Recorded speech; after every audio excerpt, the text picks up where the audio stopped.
Shalom, salam berkat dari kami untuk pendengar sekalian. Saat ini pendengar akan diberkati dengan program Hari Ini Harinya Tuhan bagian yang ke-8. Sebuah program rohani tentang doktrin Alkitab yang menolong kita untuk semakin tertanam dalam kebenaran firman dan bertumbuh dalam kemuliaan. Bersama hambanya, Pendeta Gilbert Lumwendo, STH. Banyak orang merasa doktrin Alkitab sebagai sesuatu yang membingungkan. Tetapi tahukah saudara bahwa doktrin Alkitab intinya adalah memahami Alkitab dengan benar, dengan pemahaman yang sistematis, sehingga kita terus dapat tertanam di dalam kebenaran firman, sehingga kita terus bertumbuh di dalam kemuliaan Allah.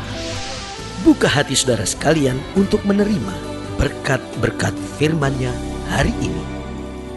Kebimbangan adalah dosa, karena Alkitab berkata segala sesuatu yang tidak dikerjakan dengan iman adalah dosa. Dan Alkitab berkata bahwa Allah tidak pernah memberikan roh yang mendatangkan kebingungan, karena Allah kita adalah Allah yang jelas, Allah kita adalah Allah yang pasti. Nah, saudaraku yang kasih dalam Tuhan, banyak kesalahan dalam hidup kita, banyak persoalan dalam hidup kita, bahkan banyak masalah-masalah terjadi dalam hidup kita. Kenapa? Karena kita jalani segala sesuatunya dalam kebimbangan.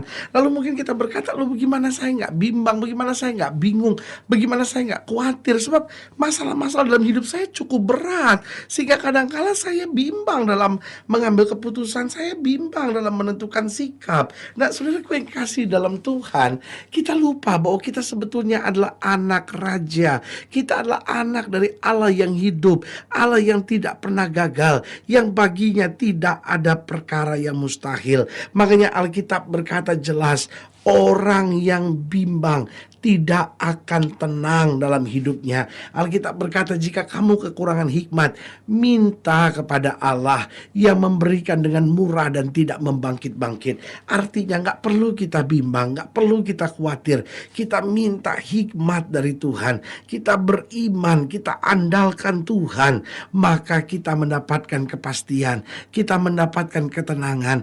Alkitab berkata, seperti Bapa yang sayang kepada anak-anaknya, demikian Tuhan sayang pada orang yang takut akan Dia. Saudaraku yang kasih dalam Tuhan, tidak perlu engkau bimbang, tidak perlu engkau khawatir. Kita akan punya Tuhan yang hidup, kita akan punya Allah yang perkasa, kita akan punya Allah yang tidak pernah mempermalukan anak-anaknya. Sehingga ketika kita berjalan seturut dengan firman Tuhan, sehingga ketika kita berjalan menurut perintah-perintah Tuhan, maka kita akan melihat kemenangan yang Tuhan janjikan dalam hidup kita. Haleluya.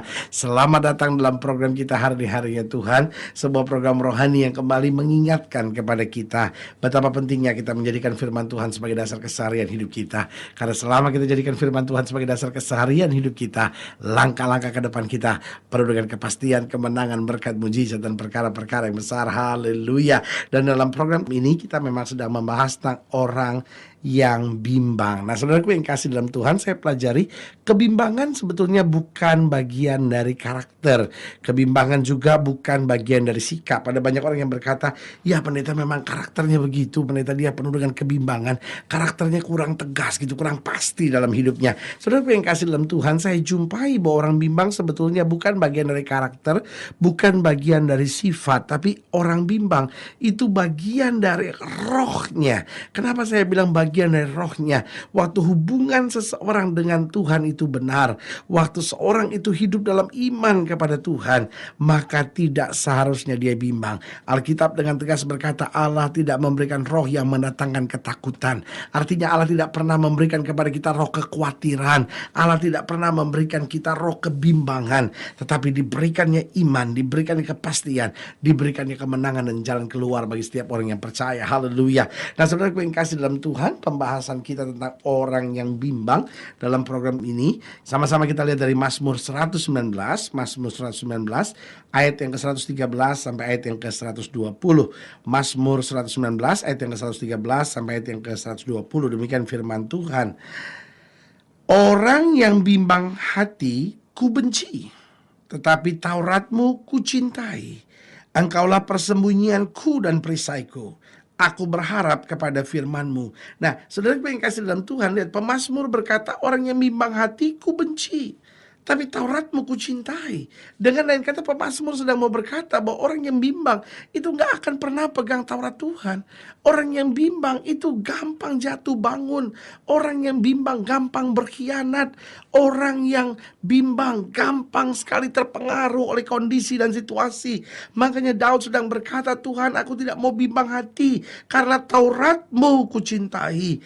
Engkaulah persembunyianku dan perisaiku. Aku berharap kepada firman-Mu. Menjauhlah daripadaku, hai penjahat-penjahat. Aku hendak memegang perintah-perintah Allahku. Topanglah aku sesuai dengan janji-Mu, supaya aku hidup. Dan janganlah membuat aku malu dalam pengharapanku. Sokonglah aku supaya aku selamat. Aku hendak bersuka cita dalam ketetapan-ketetapan-Mu senantiasa. Engkau menolak semua orang yang sesat dari ketetapan-ketetapan-Mu, sebab sia-sia tipu muslihat mereka. Sebagai sangga kuanggap semua orang fasik di bumi. Sebab itu aku mencintai peringatan-peringatan-Mu. Badanku gemetar karena ketakutan terhadap Engkau. Aku takut kepada penghukuman-Mu. Nah, saudaraku yang kasih dalam Tuhan, Daud membandingkan hidupnya antara hidupnya, pergumulan, serta hukuman Tuhan. Tetapi satu yang dia bilang, aku tetap memegang perintah-Mu. Artinya kalau aku memegang perintah Tuhan, aku kuat menghadapi pergumulan, dan aku selamat di dalam penghukuman Tuhan. Tetapi sebaliknya, jika aku tidak memegang perintah-perintah Tuhan, maka di tengah pergumulan aku bimbang, dan akhirnya aku jatuh dalam penghukuman dan penghakiman Tuhan. Nah, saudaraku yang kasih dalam Tuhan, mengapa seorang itu bimbang? Ada banyak orang yang berkata, oh memang karakternya. Atau sebagian berkata, ya karena masalahnya terlalu besar, ya karena persoalan hidupnya terus bertubi-tubi. Tetapi saya pelajari mengapa seorang bimbang. Yang pertama, orang bimbang itu karena tidak meyakini firman Tuhan. Mungkin dia baca firman, mungkin dia dengar khotbah pendeta, tetapi dia tidak meyakini. Paulus berkata begini, kami menaklukkan segala pikiran dan menaklukkannya kepada Kristus. Artinya begini, Paulus berkata bahwa betul kadang-kadang dalam pikiranku ada hal-hal yang questioning the word, artinya meragukan firman Tuhan. Tetapi aku menawan segala pikiran, artinya aku taklukkan pikiranku di bawah firman Tuhan. Artinya apapun yang firman Tuhan katakan, itu yang harus aku yakini. Walaupun mungkin belum aku alami, walaupun mungkin belum aku lihat kenyataannya, walaupun mungkin belum aku rasakan manfaatnya, tetapi pokoknya kalau Tuhan sudah berfirman, langit dan bumi boleh lenyap, tapi firman Allah tinggal tetap. Saudaraku yang kekasih dalam Tuhan, mungkin rumah tanggamu sedang mengalami goncangan, mungkin dalam masa mudamu kau sedang mengalami goncangan, mungkin secara financial, secara keuangan saudara sedang mengalami goncangan, atau mungkin hubungan saudara dengan ipar saudara, hubungan saudara dengan mertua saudara sedang kurang baik, sehingga akhirnya kau hidup dalam kebimbangan. Atau mungkin dokter baru saja berkata nggak bisa punya anak, atau dokter baru saja berkata penyakit kankermu sudah menyebar ke seluruh tubuh. Tapi sebagai hamba Allah, saya hanya mau ingatkan buat saudara, mari kita yakini firman Tuhan. Alkitab berkata sesuai dengan imanmu jadi padamu. Alkitab berkata oleh bilur-bilurnya kamu yang percaya sudah disembuhkan. Kita pegang firman Tuhan, kita imani firman Tuhan, kita yakini firman Tuhan, kita nggak perlu bimbang. Yang kedua saya pelajari mengapa seorang bimbang. Yang kedua saya pelajari karena dia selalu berpikir yang buruk. Paulus berkata apa yang benar, apa yang mulia, apa yang sedap didengar, pikirkan semuanya itu. Ada banyak orang yang pikirannya selalu negatif, pikirannya selalu buruk, sehingga apa yang terjadi, hidupnya selalu dalam kebimbangan, hidupnya selalu dalam kecemasan. Jangan-jangan begini, jangan-jangan begitu. Saudaraku yang kekasih dalam Tuhan, kenapa kita harus berpikir buruk? Ayub berkata begini, apa yang kutakutkan, itulah yang menimpa aku. Saudaraku yang kasih dalam Tuhan, ada kuasa di dalam pikiran saudara. Kalau saudara terus pikirkan yang negatif, saudara pikirkan terus yang buruk, maka hidup saudara akan penuh dengan tekanan dan kebimbangan. Tapi sebaliknya, kalau saudara pegang janji Tuhan, saudara imani hal-hal yang baik, maka segala yang baik itu akan terjadi dalam kehidupan kita. Haleluya. Yang ketiga saya pelajari mengapa seorang bimbang, karena tidak belajar berserah. Seorang itu bimbang, kenapa? Karena terlalu ngandelin yakini kekuatan sendiri, selalu merasa saya bisa. Saudaraku yang kasih dalam Tuhan, hidup Kristen adalah hidup yang berserah. Berserah itu bukan berarti pasrah, menyerah, dan gak buat apa-apa. Bukan itu maksud saya. Berserah itu berarti saya mengandalkan Tuhan, saya minta pimpinan Tuhan, saya biarkan Tuhan ngatur langkah saya taati jalan-jalan Tuhan, dan saya akan melihat kemenangan tersedia. Saudaraku yang kasih dalam Tuhan, mari kita belajar berserah. Mari kita belajar dengar suara Tuhan.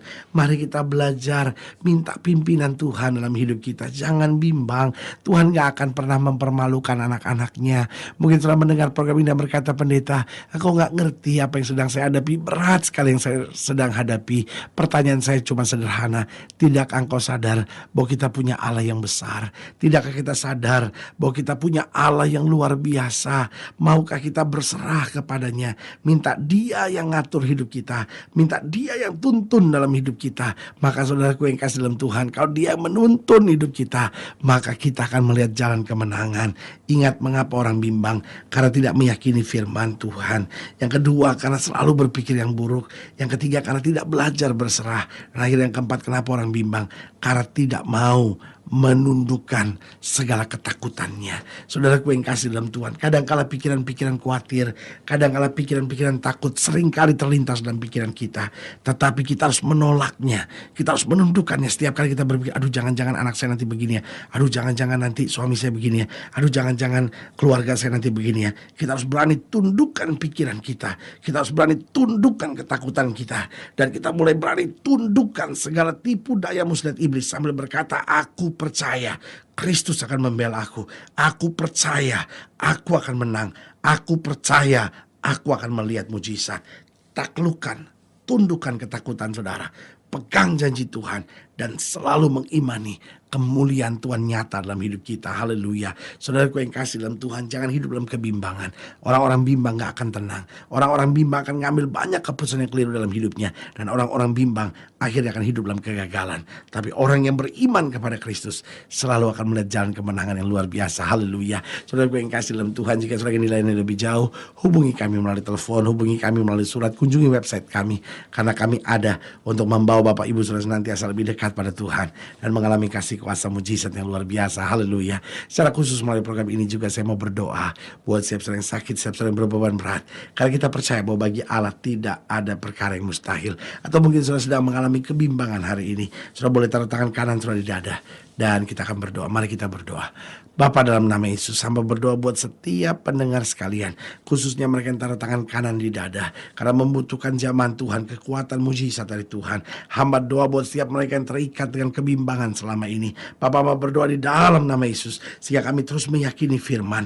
Kami tidak berpikir yang buruk, kami selalu belajar berserah, dan akhirnya menundukkan segala ketakutan kami, dan mengimani janji-janji Tuhan. Hamba berdoa di dalam nama Yesus, Tuhan jamah yang sakit, Tuhan sembuhkan, Tuhan kuatkan yang lemah. Rumah tangga dipulihkan, diberikan suasana sorga. Orang-orang muda diberkati dan melihat kemuliaan Tuhan. Setiap kami, pekerjaan kami, usaha kami, dagang kami diberkati berkelimpahan.